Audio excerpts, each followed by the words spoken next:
Pai querido, nessa noite nós queremos te agradecer pelo privilégio de continuar sendo instrumentos nas suas mãos. E eu te peço, Espírito Santo, continua à frente, continua guiando minha vida, para que essa palavra encontre vidas sedentas por ti. Não só aqui na igreja, mas por onde ela correr pela internet. Que no nome de Jesus, pessoas sejam tocadas. Que todo intento das trevas que queira impedir essa palavra de ser propagada, que seja desfeito todo encantamento em nome de Jesus. E eu profetizo sobre essa palavra. Encontre corações abertos. Se tiverem corações de pedras, que sejam quebrados e transformados em corações de carne, sensíveis à tua voz. Eu abençoo o teu povo e eu te peço, Espírito Santo, em nome de Jesus, tenha total liberdade para usar a minha vida, porque eu sou totalmente dependente de ti, em o nome de Jesus. Amém e amém. Dá uma salva de palmas a ele. Pode se assentar um pouquinho. Eu quero começar essa mensagem fazendo uma pergunta para vocês, no meio de uma situação tão delicada que o país se encontra. Quem aqui, seja sincero para mim, amém, porque Deus te conhece, quem aqui já ficou preocupado com dinheiro? Levanta a mão. É a mesma coisa que dizer por uma criança: quem gosta de doce? Quem aqui já fez tudo o que podia em relação a assuntos, pode ser dinheiro ou outras coisas, e não viu uma solução tão clara à frente? Queridos, alguém aqui na área financeira já entregou currículo e ficou o dia todo numa empresa esperando, sabendo, dependendo daquilo, dizendo: Deus, eu preciso desse emprego, e no final do dia não deu em nada? Horrível, né? Alguém aqui já chegou a chorar por preocupação nessa área? Creio que muitos de nós. Queridos, eu creio que há momentos difíceis, momentos onde as contas estão para vencer, onde há pouca comida em casa, igual a história do menino que um dia a mãe contou as moedas e pediu para ele assim: vai pagar a conta da água e da luz, filho. Aí o menino foi e falou assim: quer saber de uma coisa? Eu vou comprar um jogo, que ele comprou um bilhete que estava sorteando 2 carros. Ele chegou, a mãe falou assim: filho, você pagou a conta? Ele falou: não, mãe, eu não paguei a conta. Como assim, menino? O que você fez com o dinheiro? Mãe, eu comprei um bilhete e nós vamos ganhar 2 carros. A mãe dele olhou e quis matar o menino. Isso era numa sexta-feira, passa sábado, domingo, segunda-feira. O menino sai correndo e diz assim: mãe, nós ganhamos. Era sério, tem 2 carros lá na frente. Ela foi ver a Copel e a Sanepar para cortar a luz e a água. Situações difíceis, situações onde até os animais da casa passam por crise. Quem aqui já permitiu que o seu passarinho, o seu cachorrinho, o seu gatinho passasse por uma crise? Uma época na minha vida eu dava uma ração, eu não tinha dinheiro para pôr comida em casa, mas eu trocava desenho por uma ração chamada Eucanuba. Quem lembra? Não sei se ainda tem, é caríssima. E meu cachorro comia muito bem. De repente veio a crise em casa. E aí nem os desenhos eu conseguia trocar. A gente começou a trocar o Eucanuba por Quirera.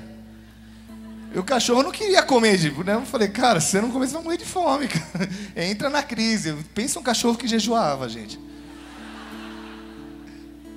Não é fácil passar por isso. Mas eu quero ler um texto com vocês, e eu creio que Deus vai ministrar muito sobre esse assunto em nossas vidas durante essas próximas 7 horas, em nome de Jesus. Amém? Abra comigo a sua Bíblia em Lucas capítulo 5. Lucas capítulo 5.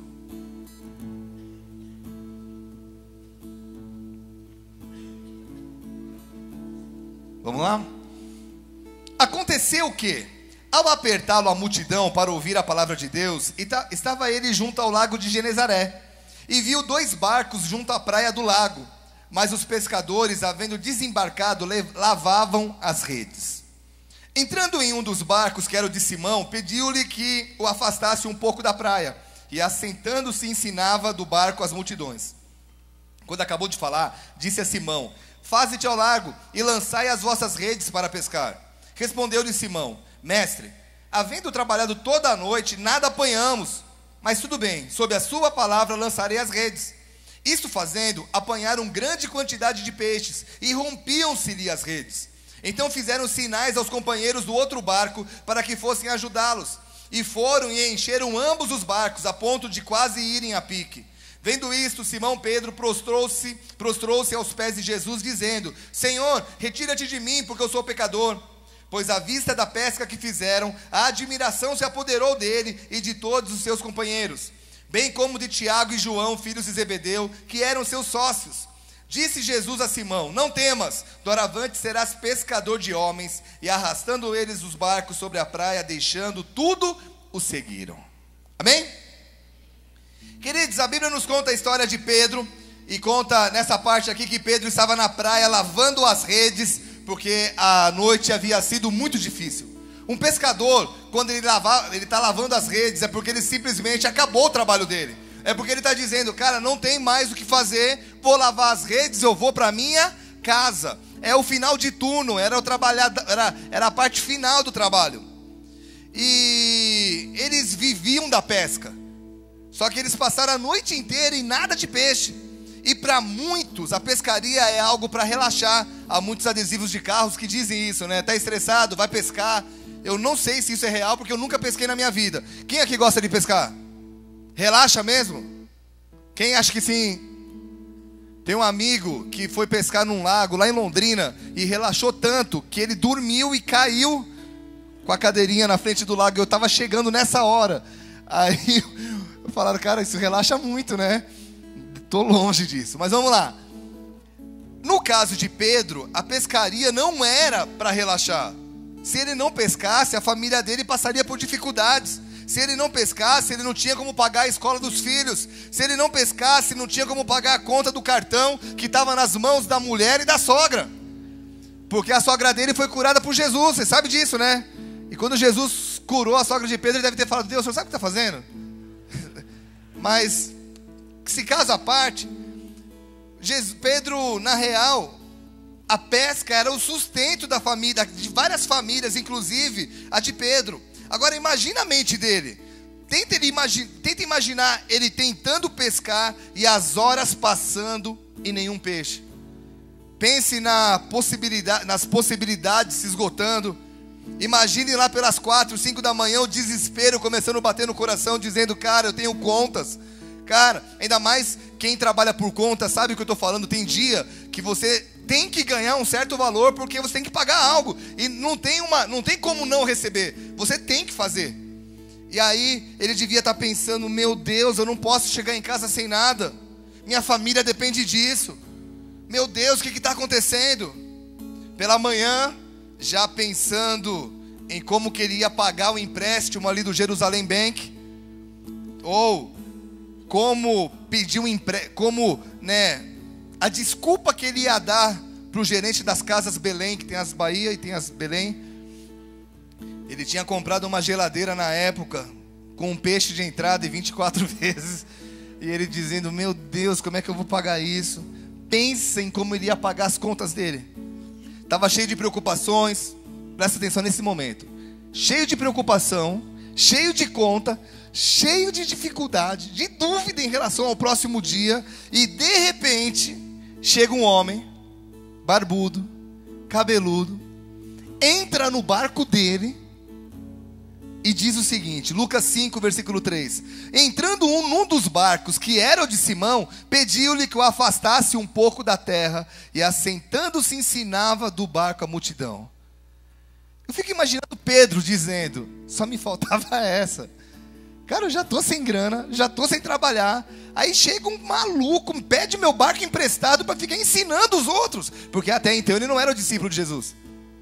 Situação delicada. Agora, Pedro tinha todos os motivos para pedir para Jesus assim: meu Senhor, por favor, desça do barco, eu estou cansado, eu trabalhei a noite toda, eu preciso fazer alguma coisa para levar dinheiro para minha casa. Ele tinha esse motivo, ele tinha esse álibi para falar para Jesus, amém? Mas não foi o que ele fez. A Bíblia nos revela que Pedro, que era um camarada explosivo, que era um camarada que tomava decisões precipitadas, que ele simplesmente obedece e resolve ouvir aqueles ensinamentos. E aqui eu quero trazer pelo menos 3 ensinamentos sobre esse texto. O primeiro, fala para o irmão do lado: nos momentos difíceis, você precisa aprender. Mais forte, gente, você precisa aprender. Se assentar e ouvir. Quantas vezes eu e você tomamos decisões precipitadas, simplesmente porque a gente não para um pouco? Estamos tão preocupados. É conta para vencer, é filho que tem que pagar a escola, é filho que precisa de tênis, é a esposa que precisa de alguma coisa, é você que precisa de alguma coisa, e você está tão atarefado que você esquece que você é um ser humano e que tem hora que você precisa parar. Quantas vezes nós tomamos atitudes com a cabeça quente, com o coração batendo forte, com a adrenalina lá em cima? Nós somos acostumados a agir na pressão, queridos. Mas o que Deus está nos ministrando é que na pressão é a hora de parar um pouco. Na pressão, quando alguém te pede uma resposta rápida, tem que ser agora ou nunca. Que seja nunca. Porque na pressão, quantas coisas eu e você já fizemos que a gente se arrependeu depois. A Bíblia diz que um dia Esaú estava com tanta fome que Jacó chegou e falou assim: me dá só o direito de primogenitura. E ele vendeu algo que lhe era por herança, por causa de um desespero local, um desespero naquele momento. Quantos arrependimentos nós poderíamos ter evitado se a gente simplesmente parasse um pouco? E alguém aqui já perdeu algo na vida por tomar atitude de cabeça quente? Quem? Levanta a mão bem alto. Essa é para você lembrar que você fez isso, amém? Meu irmão, eu já perdi com a cabeça quente. E fria também, porque eu tomei uma decisão precipitada, cabeça quente e fria. Já perdi carro, casa, moto, cachorro. E quase cachorro, porque eu paguei uma grana por um cachorro e depois eu tive que vender por metade da metade do preço. E quase perdi a minha esposa também, por causa de atitudes com a cabeça quente. Só que a Bíblia nos ensina algo muito interessante. Lucas 10, versículo 38, diz o seguinte. Lucas 10, 38. Indo eles de caminho, entrou Jesus num povoado, e certa mulher chamada Marta hospedou-o na sua casa. Tinha ela uma irmã chamada Maria, e essa quedava-se assentada aos pés do Senhor, a ouvir-lhe os ensinamentos. Marta agitava-se de um lado para o outro, ocupada em muitos serviços. Quantas Martas aqui, né? De um lado para o outro, ocupado. Mas, então se aproximou-se de Jesus e disse: Senhor, não te importas de que minha irmã tenha deixado que eu fique a servir sozinha? Ordena-lhe, pois, que venha ajudar-me.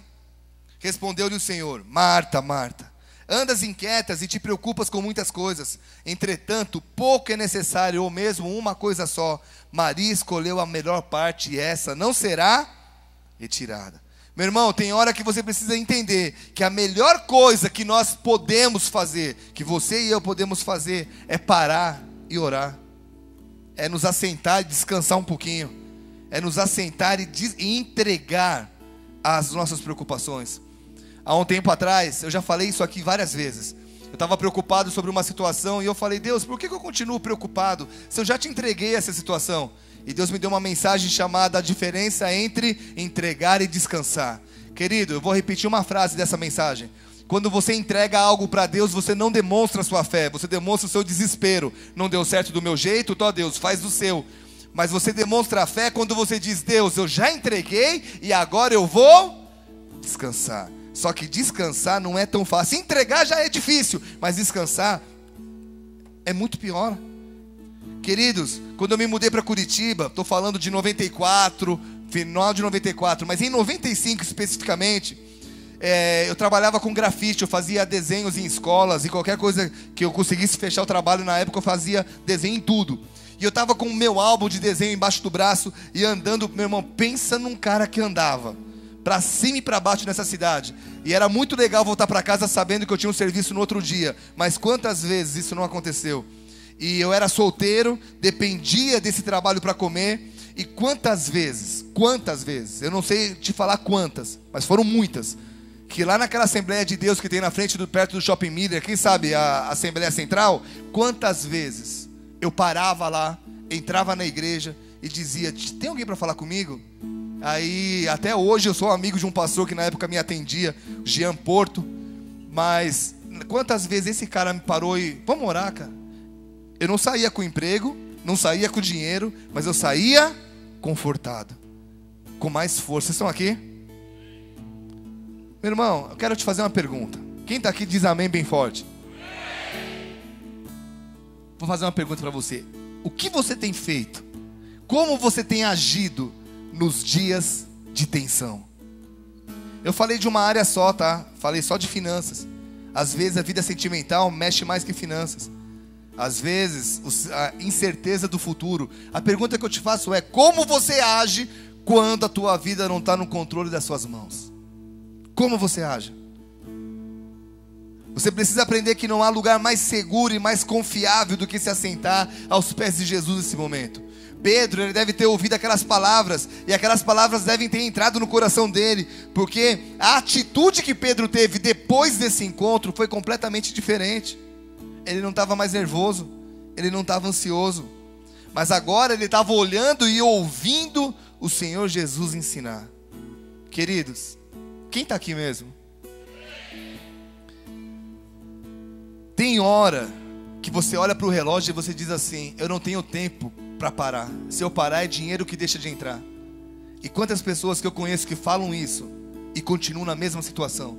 E quantas pessoas que eu conheço que disseram assim: não importa o que aconteça, esse é o meu tempo com Deus, e eu vou descansar. E as coisas mudaram na vida dele. Não foi de uma hora para outra, porque nem sempre é assim. Mas eu quero te dizer, querido, quando você aprende a descansar, você nunca sai da mesma maneira. Você sai com mais ânimo, com mais força. Você começa a ver a situação de uma maneira diferente. E isso me leva à segunda lição da noite. Repita comigo bem alto: todo milagre dependerá da nossa obediência à instrução de Deus. Eu tenho aprendido que toda vez que você pedir um milagre para Deus, toda vez que você pedir um milagre, sabe o que Deus vai te dar? Uma instrução, uma direção. E a sua obediência a essa instrução fará toda a diferença. Lucas 5, versículo 4 e 5. Pedro desesperado, sem dinheiro, todas aquelas contas para pagar, peixe, precisando ter peixe, e ele parou e ouviu Jesus. Mas eu creio que em algum momento naquela madrugada Pedro falou assim: Deus, me ajuda, eu preciso pescar. Quando acabou, olha o que aconteceu. Quando acabou de falar, disse a Simão: faze-te ao largo e lançai as vossas redes para pescar. Respondeu-lhe Simão: mestre, havendo trabalhado a noite toda, nada apanhamos, mas pela tua palavra eu vou fazer de novo. Fala para o irmão do lado: sabe o que Deus espera de você? Que você faça de novo. Olha para mim, gente. Aí você diz assim: eu estou fazendo e nada acontece. Querido, tem um detalhezinho nesse versículo: sob a sua palavra eu farei de novo. Qual é a diferença entre teimosia e perseverança? Já falei aqui em alguns cultos. Teimosia é quando você continua batendo numa porta que Deus já falou: para, não vou abrir, não é por aí, eu não vou abençoar teu namoro, não estou falando para você, eu já falei que não é. Para de correr atrás desse trabalho, para de fazer na sua força. Isso é teimosia. O que é perseverança? É continuar batendo numa porta que Deus falou: tenta de novo, eu estou contigo, tenta de novo, tenta de novo, tenta de novo, eu estou com você, eu te prometi, eu vou abrir, não vai ser agora, mas continua batendo. Como é que eu diferencio teimosia de perseverança? Fala para o irmão do lado: intimidade. Como é que Pedro conseguiu entender isso? Quando ele parou. Meu irmão, como é que eu tenho intimidade? Como é que eu vou ter intimidade com a minha esposa correndo pela mão? Vamos, amor, vamos ter intimidade, beijinho.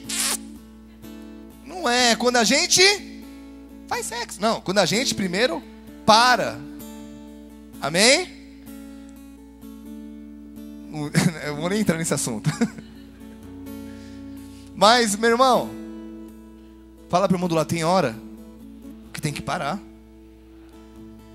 E aí foi o que Pedro fez. Ele para e sobre a sua palavra eu vou lançar as redes.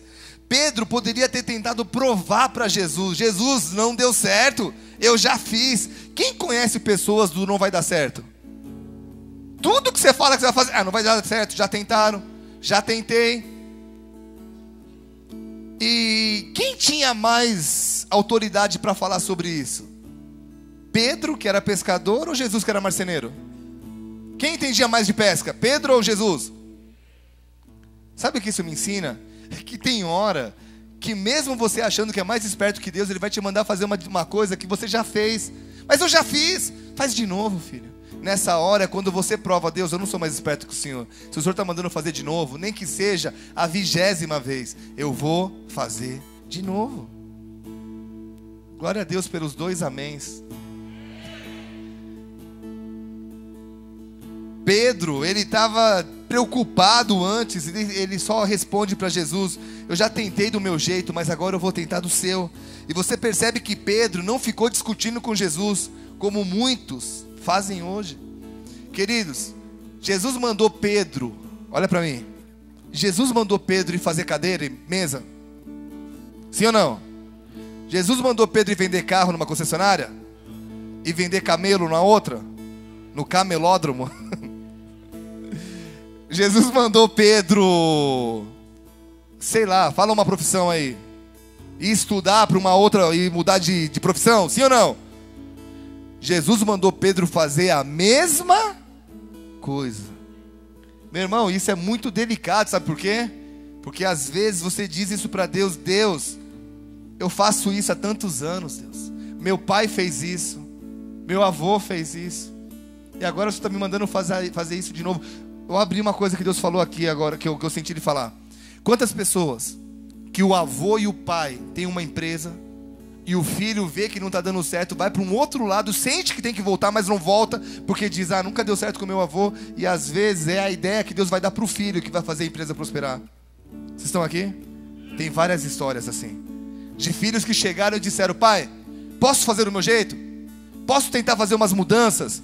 E essas mudanças dão certo e bum, tudo que o vô e o pai não ganharam, o filho ganha e ainda banca o vô e o pai depois. Quem recebe isso? Meu irmão, quantas pessoas que dizem assim: Deus, eu oro e nada acontece. E são pessoas com esse pensamento, que deixam de receber aquilo que Deus tem para eles, simplesmente porque deixam de tentar. Meu irmão, eu sou um cara muito perseverante. Muito perseverante. Tem coisas que eu fico batendo. E quando a galera diz: e aí, Biga, vai desistir? Eu falo: cara, nem comecei. Mas eu sei que Deus está me dando aquela direção. Mas eu também sou sensível ao vento. Quando Deus diz muda, não é mais.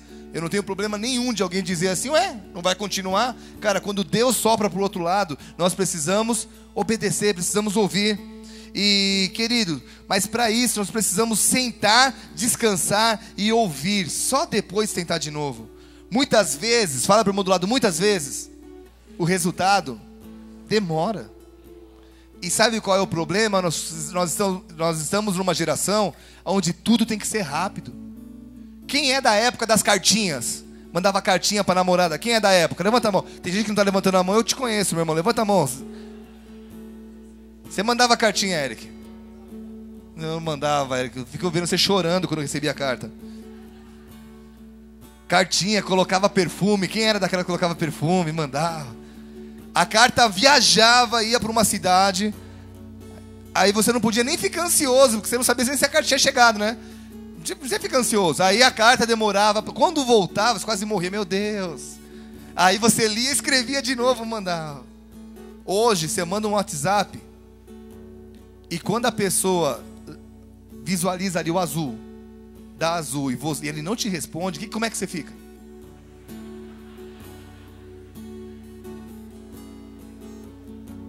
Pela sua risada deu pra ver que você fica igual eu. Pra que tem celular, caramba? É desesperado. Quem aqui acorda de madrugada pra ver o WhatsApp? É, irmão, você é casado? Não. Muda isso antes de casar, cara. Fala pro irmão do lado: sabe por que o resultado demora? Porque Deus trabalha através de pessoas pacientes e perseverantes. Então, olha para mim. Eu não vou falar que o WhatsApp é do diabo. Eu só quero te falar que esse roubo do tempo é. E quem administra não é que ele é do diabo, é você que administra a sua prioridade, amém? O problema é que a gente está acostumado a tudo rápido. Eu mandei uma mensagem, eu quero que você me responda. Meu irmão, tudo tem que ser muito rápido. E quando não é rápido, quando Deus não é rápido, aí o que acontece? Há um pensamento assim: Deus esqueceu de você. Às vezes eu me pego nessa situação. Eu mando um WhatsApp para alguém e a pessoa me responde depois de um dia. Só que desde a hora que eu mandei até a resposta dela, eu fico falando: puxa, o que custava ele responder? Né? Puxa, meu, para que ser metido desse jeito? Depois de um tempo a pessoa responde: olha, sobre esse assunto, nossa, um dia com várias coisas na minha cabeça. Nós precisamos aprender a administrar isso, porque quando a gente transporta isso para Deus, o problema é maior. Fala para o irmão do lado: o melhor de Deus sempre vem no final. A Bíblia diz que os últimos serão. Deus sempre está dizendo, gente, o melhor, por exemplo, o melhor vinho veio quando? No começo ou no final da festa de Jesus lá? No final. Sabe o que Jesus está ensinando na Bíblia toda? Quem tem pressa come cru. O problema é que a gente lê isso e fala: nada a ver. Deus é moderno, Deus tem um WhatsApp ultra mega power. Tem, querido. A Bíblia diz que antes de você falar o que está no teu pensamento, Ele já sabe o que você pensou. Mas não é porque Ele já sabe o que você pensou que Ele tem que responder na mesma velocidade. E aí a gente precisa aprender a ser perseverante. E toda demora de Deus na nossa vida faz parte de um treinamento para que a gente aprender a depender dEle, a descansar dEle e a comer da palma das mãos dEle. Mateus 6,33 diz: mas buscai em primeiro lugar o reino de Deus, a sua justiça, e as demais coisas vos serão acrescentadas. Isso me leva à terceira lição. Repita comigo: precisamos aprender a ter o coração como o de Deus. É possível? Sim, a Bíblia diz que há um homem, Davi, que tem um coração, um homem segundo o meu coração. E como é fácil chorar na presença de Deus quando nós estamos passando por dificuldades. Quando a batata está assando, é fácil chegar para Deus, chorar e dizer: Deus, se o Senhor me livrar, eu vou te servir. Deus, se acontecer isso na minha vida, conte comigo. Talvez você já tenha feito essa oração. Mas quantos depois que receberam a bênção, quantos depois que receberam a resposta das suas orações, por exemplo, pagaram as suas contas, mas agora se esqueceram do Deus que te ajudou? Quantos que depois que Deus restaurou a família, começaram a se envolver com outras mulheres e se esqueceram do que Deus tinha feito? Quantos que depois de limpo das drogas, ao invés de olharem para cima, começaram a olhar para os amigos e acabaram se afundando de novo? Posso te falar algo? Sim ou não? A parte mais difícil não é conseguir uma bênção de Deus. Fala para o irmão do lado: a parte mais difícil é manter a bênção de Deus. É mesmo vivendo uma vida boa, continuar dependente de Deus. É mesmo limpo, continuar dizendo não para os convites, para lugares que você sabe que vai te derrubar. E eu quero te dizer que é mesmo depois que uma família restaurada, depois que você é o cara, ou você é a mina, e aí as piscadinhas, os namorinhos no trabalho, é depois de tudo restaurado você poder dizer assim: cara, eu não tenho por que trair minha família. Vocês estão aqui? É nessas horas que você passa por essas horas, para que Deus possa saber aonde está o seu coração. E quando Ele percebe aonde está o seu coração, Ele vai fazer o que Ele fez com Pedro. E agora eu começo a pregar. Amém? Lucas 5, versículo 10 e 11. Disse Jesus a Simão: não temas, pois serás pescador de homens. E arrastando eles o barco sobre a praia. Meu irmão, esse versículo é muito forte. Muito forte. Coloca aí na tela, versículo 11. Arrastando eles o barco sobre a praia. O que eles fizeram? Venderam tudo e compraram o McDonald's lá. É isso? O que eles fizeram? Gente, mais forte. Deixaram tudo o quê? O que eles deixaram tudo? Para pensar. O que eles deixaram? O Pedro deixou a sogra dele, a mulher dele. É isso? Ele deixou o quê? O barco. Mas o que tinha no barco? Que peixe que era esse? Peixe que nada. Não. O que eu estou querendo dizer era que era a pesca da vida deles. Eles nunca tinham pescado como aquele dia. Vocês estão aqui, cutuca o irmão do lado, fala: acorda, irmão. Meu irmão, sabe o que eles deixaram para o lado? Fala assim comigo: eles deixaram o bilhete premiado. Sabe o que está falando? Renúncia. Quando você aprende a ser sensível à voz de Deus, e quando as coisas começam a acontecer na tua vida, olha para mim que eu estou acabando. Mas você começou a pregar agora, mas é que agora o final vem junto com o começo. Deus pega algo. Eu só amassei não porque seja ruim, então só para simbolizar algo. Deus chega e diz assim: filho, você aprendeu a me ouvir. Você aprendeu a depender de mim. Não é mais na tua força. Ótimo. Eu vou fazer algo na tua vida maravilhoso. Deus vai e faz aquilo que você sonhou durante anos. E quando Ele faz, sabe o que Ele diz? Então, dá isso para mim agora. A Bíblia diz que um dia um homem chamado Abraão não podia ter filhos. Você conhece essa história? Ele dá um jeitinho, tem um filho, mas depois Deus fala assim, não, eu vou te dar um filho, da sua mulher. Aí ele tem um filho, o menino cresce, Deus olha para ele e diz assim, Abraão, você me ama? Irmão, como que esse cara não vai amar Deus? O cara teve um filho com 100 anos, qualquer homem ia amar Deus. Não é? Esse cara tinha falado, Deus, claro que eu te amo. Ele falou, se você me ama, me dá o que eu acabei de te entregar. Uau! Nessa hora, nego sai da igreja, nego e branco, sai da igreja. Todo mundo diz assim, Deus, tá doido? Vai me pedir o que você acabou de me entregar? Você está ficando maluco? Meu irmão, não existe nenhum homem na Bíblia que antes de ser usado por Deus não teve que fazer uma grande renúncia.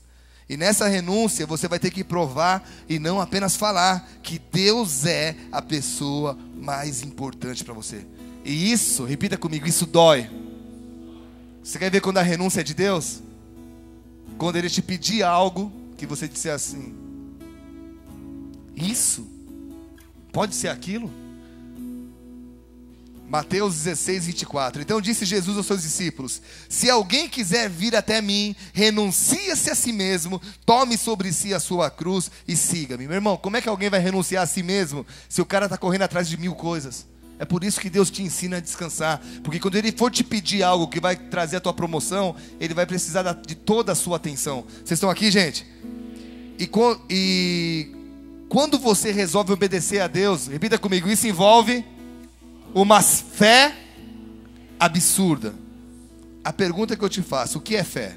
Hebreus 11:1 diz que fé é a certeza das coisas que se esperam e a convicção de fatos que não se veem. O que a fé pode produzir na minha vida? É o título da mensagem de hoje. O que a fé, olha tudo que Deus fez para desenvolver a fé numa pessoa. O que a fé pode desenvolver na vida de uma pessoa? Primeiro, repita comigo, a fé produz salvação. Atos 16:31 diz, crê no Senhor Jesus Cristo e será salvo tu e a sua casa. Segundo, repita comigo, a fé produz confiança em Deus. Quando nós começamos a ver que não existe nada na terra que mereça mais a nossa confiança do que a presença de Jesus. Terceiro, repita comigo, a fé produz arrependimento. 2 Coríntios 5:17, assim que se alguém está em Cristo, nova criatura é, as coisas antigas se passaram e eis que tudo... É quando você, meu irmão, quando você tem fé, você age. Quando você tem fé, você anda. Quando você tem fé, você obedece. Em outras palavras, fala para o irmão do lado, quando você tem fé, você tem atitude. Então, para mudar uma atitude errada, eu preciso ter fé, preciso ter coragem, aliás. E essa coragem só vem quando você está cheio de fé de que aquilo que você está fazendo é o certo. Quarto e último, repita comigo, fé. Mas essa tem que, para acabar, tem que ser assim, bem forte. Fé produz fidelidade a Deus. Meu irmão, através da nossa fé, Deus passa a confiar os segredos que Ele tem nas nossas vidas. E é formada uma relação de fidelidade. Posso te falar um versículo bem forte? Jeremias 33:3. Invoca-me e te responderei, anunciar-te-ei coisas grandes e ocultas que não sabes. Posso terminar contando uma história? Pedro está pescando. Se Jesus tivesse dito para ele, antes de ensiná-lo a descansar, Pedro, você vai pregar e num culto só 3.000 pessoas vão se converter, como você acha que Pedro ia absorver aquelas palavras de Jesus? Da mesma maneira que foi depois? Dá para entender que Deus primeiro nos prepara para mostrar o que Ele tem para a gente? Sim ou não? As pessoas querem o que Deus tem, mas não querem ser preparadas por Ele. E meu irmão, você não está numa igreja que vai tentar usurpar Deus, porque de Deus ninguém zomba. A Bíblia diz que aquilo que nós plantarmos, nós iremos colher. Deus tem uma obra grande na tua vida. Aí todo mundo já falou isso, então por que você não acredita, querido? Deus tem uma obra gigante na tua vida. O problema é que Ele tem que te preparar para isso.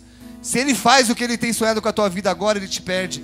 Você se perde, tua família te perde, tua saúde, você perde até a sua saúde, que você vai ficar, quando que vai ser? Quando que vai ser? Deus falava assim para mim: filho, um dia eu vou te levar para as nações. Sabe o que eu fiz? Eu casei com a Viviane e fui levar ela para os Estados Unidos, comprando um visto. Falei: Deus, já que ninguém quer me dar o visto, eu vou comprar o meu visto. Meu irmão, você acha que Deus precisa de ajuda?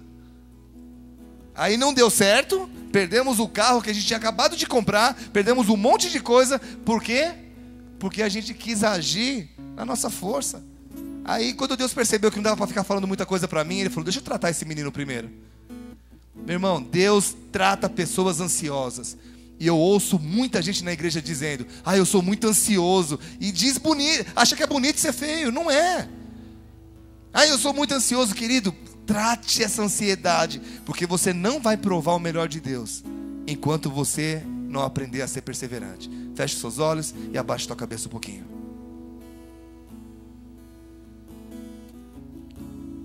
Eu quero orar por você que entrou aqui hoje, querido. Você que está me assistindo pela internet. E você que está dizendo assim: cara, eu preciso demais aprender a descansar. Eu sou muito afobado. Eu quero te dizer que sozinho você não vai conseguir. Por isso, a primeira coisa que você precisa fazer é entregar a tua vida nas mãos de Jesus Cristo. Você precisa entregar a tua ansiedade para Ele. Já viu como que do seu jeito não deu certo? Deixa Ele fazer do jeito dele, mas começa com uma oração. Então, se você hoje quer entregar a tua vida para Ele, de olhos fechados, levanta tua mão direita comigo bem alto. Eu quero fazer uma oração com você. Amém? Não precisa ficar em pé, não precisa vir aqui na frente. Eu não quero te constranger, mas eu quero orar por você, porque isso pode libertar a tua vida, querido. Se você ergueu tua mão, repete comigo essa oração. Diga assim: Senhor Jesus, Senhor Jesus, nessa noite eu te peço perdão pelos meus pecados, pela minha ansiedade, e eu entrego a Ti a minha vida, o meu futuro. E eu declaro com os meus lábios que Jesus Cristo é o Filho do Deus vivo, que nasceu, que cresceu, morreu, mas ressuscitou ao terceiro dia. É para Ti, Jesus, que eu entrego a minha vida, desde agora e para sempre. Feche seus olhos. Pai querido, em nome de Jesus, eu quero te agradecer por essas vidas e quero te pedir que no nome de Jesus de Nazaré, elas estejam descansando em Ti. Mostra, Espírito Santo, o que é descansar. Mostra, Senhor, em nome de Jesus, o que o Senhor faz com alguém que depende do Senhor. Em o nome de Jesus, amém e amém. Dá uma salva de palmas a Jesus. Antes de falar para você, vem aqui na internet. Você que está me assistindo em alguma parte desse planeta, eu quero te dizer que você fez uma das decisões mais sábias da tua vida. Então eu quero te dar um conselho: procure uma igreja evangélica próximo da tua casa. Diga para os líderes que você acabou de se converter, que você precisa ser cuidado, e será um prazer, como corpo de Cristo, cuidar de você. Se você quiser conhecer uma igreja Bola de Neve, entre no boladeneve.com e veja ali os endereços das nossas igrejas. Estamos em vários países e quase no Brasil todo. Amém? Que Deus te abençoe em nome de Jesus.